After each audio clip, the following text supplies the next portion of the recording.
How to survive your freshman year in college and how to get through your freshman year without dropping out.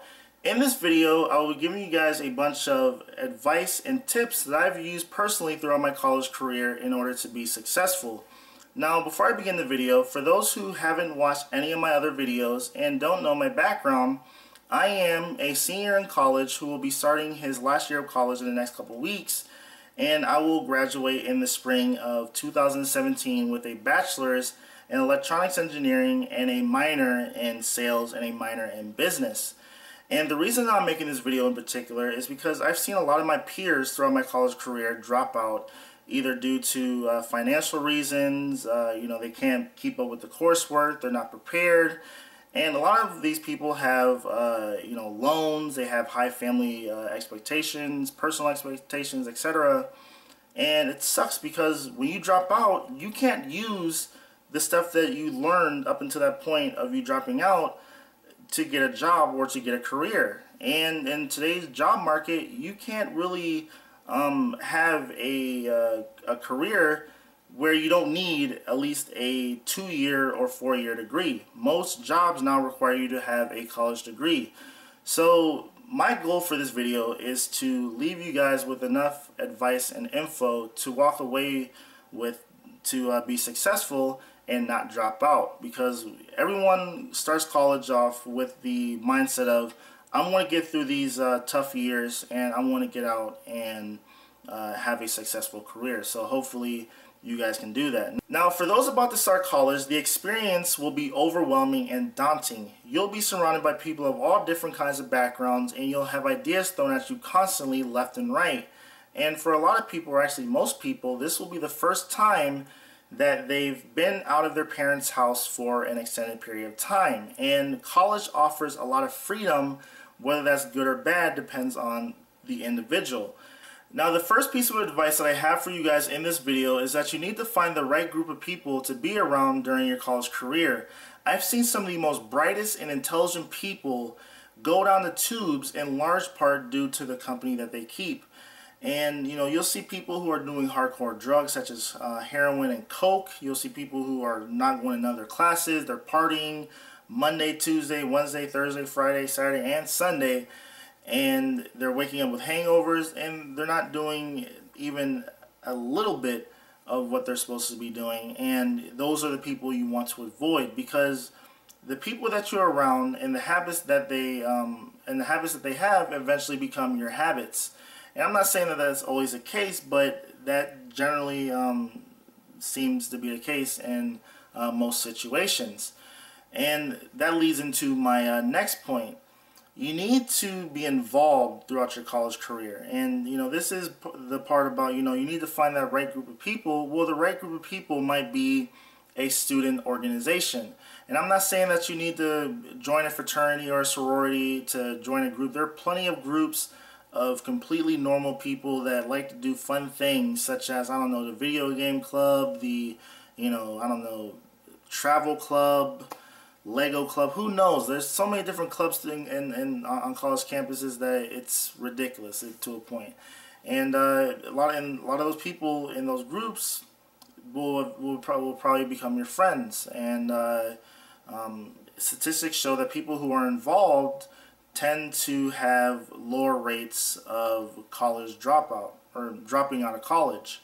Now, my third point is that you need to find a balance between your academics and your fun time. And I know I sort of brought that up in my first point, but I can't stress this enough. I've seen some of the most intelligent people drop out due to the fact that they don't know how to balance their academic life with their social life. No one can study all day long and not have a mental breakdown. I can't do engineering homework and study all freaking day.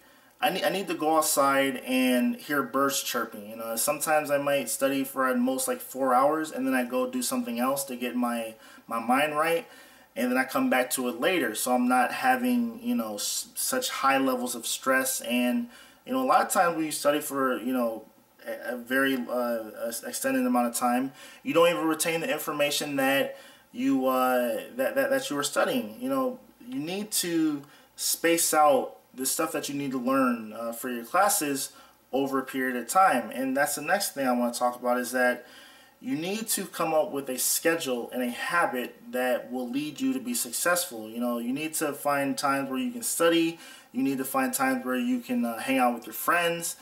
And a lot of times it's just best to just write it down on an Excel spreadsheet what your schedule is. And I know that might sound crazy, but it's helped me even when maybe I might not follow it 100%, but it helps me keep my life in order and make sure that I have, and it ensures me that I'm able to get everything done that I need to get done. Now, the fourth point that I want to make is that you should never, ever, ever, ever, ever skip class or fall asleep during class. I know a lot of professors can bore you to death, and believe me, I'm in engineering classes, and sometimes it's like you have to pinch yourself to pay attention. But you need to make sure that you are paying attention, you are retaining the information that the professor is talking about, and you need to make sure that you attend class every single day, and you need to make sure that you're on time, because when professors notice that you're late or that you're not showing up, when it might be crunch time and you need like a point to put you over the wall of whether you pass or don't pass, if you barely show up to class and you're always late, disrupting the class, whatever, because you're showing up late, they're not going to pass you. I've seen people fail classes due to being half a point away from passing that class. And you want to. I'm not saying you want to be a teacher's pet, but you want to make sure that the professor knows that you are a serious student by sitting in the front of the class and always raising your hand when you don't understand something. Because more than likely, if you don't understand something, half the class doesn't understand the same thing, and everyone will like you in your class if you're the person who has the courage to raise your hand. I'm usually that person, because a lot of times if no one understands it, then we go to study and then no one knows what the hell we're doing. So just want to make everything be clear. Now, the last point that I want to talk about is that do not be afraid to go to tutoring. Some people have this notion that if you go to tutoring, you're stupid or you're slow or whatever. Some of the people that are on the dean's list every single semester and have straight A's are people that go to tutoring at least once or twice a week.